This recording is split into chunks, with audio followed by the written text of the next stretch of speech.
আজকে আমরা এখানে উপস্থিত হয়েছি।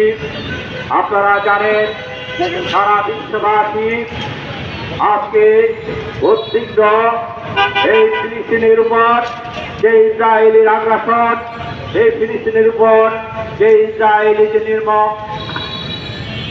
যে নির্মম হত্যাযজ্ঞ চালিয়ে যাচ্ছে।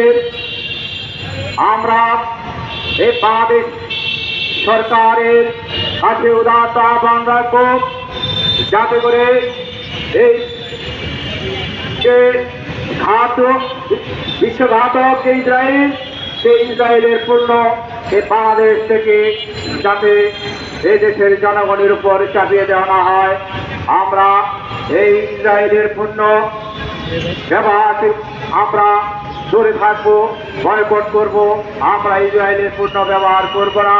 সরকারের প্রতি বিনীত আহ্বান রাখছি, ইসরায়েলি পণ্য নিষিদ্ধ করতে হবে। প্রয়োজনে মিল, ফ্যাক্টরি, ইন্ডাস্ট্রিয়াল যা আছে সিলগালা করার আহ্বান জানাচ্ছি।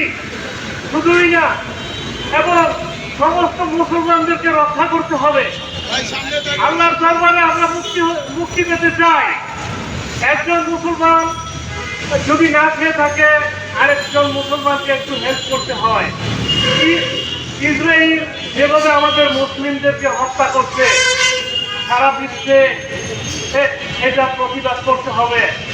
আসুন সকলে মিলে ঐক্যবদ্ধ হয়ে ইসরায়েল নেতানিয়াহু প্রশাসনের বিরুদ্ধে আমরা যার যার স্ব অবস্থান থেকে আওয়াজ তুলি।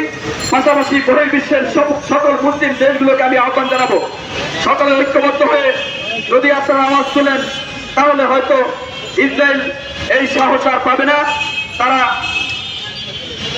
শান্ত হবে।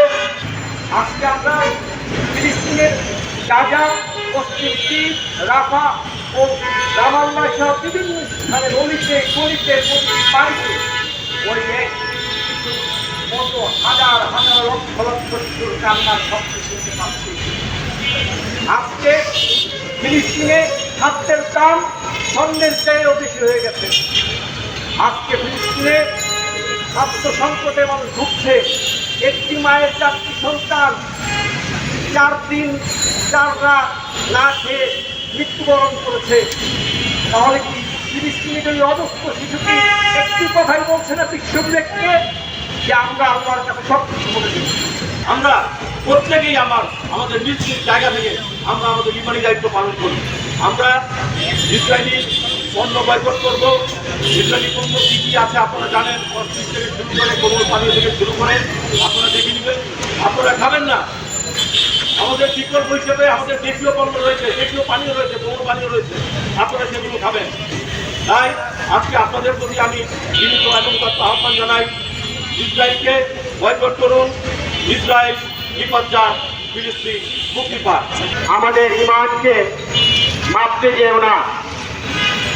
সংসার আধিক্য দেশে আমাদের দিনকে মাপতে যেও না।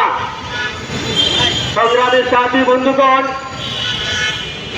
আমরা গুটি কয়েকজন আজ গায়নবাদী ইসরায়েলের বিরুদ্ধে নয়, সেই পাশ্চাত্য আমেরিকা বা সেই মুসলমান নামদারির বিরুদ্ধে নয়। আমরা সত্যের পক্ষে, নিরয়ের পক্ষে, মানবতার পক্ষে।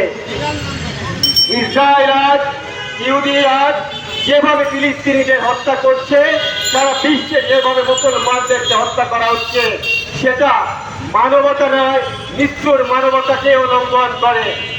ভারতে আমার মুসলিম ভাইদের উপরে অত্যাচার হচ্ছে, নিপীড়ন হচ্ছে। ভারতের ব্যাপারে আমার মানবাধিকার সংস্থাগুলো কথা বলছে না, না বলছে আবার মধ্যপ্রাচ্যে বা আরব রাষ্ট্রের কিছু মুসলিম রাষ্ট্রের নেতারা, না জাতিসংঘ কথা বলছে। তাই যে জাতি নিজেকে বদলায়, যে জাতি নিজেকে বদলায় এবং যে জাতি অন্যায়ের বিরুদ্ধে প্রতিবাদ করে, সে জাতি মুখ্য ভূমিকা পালন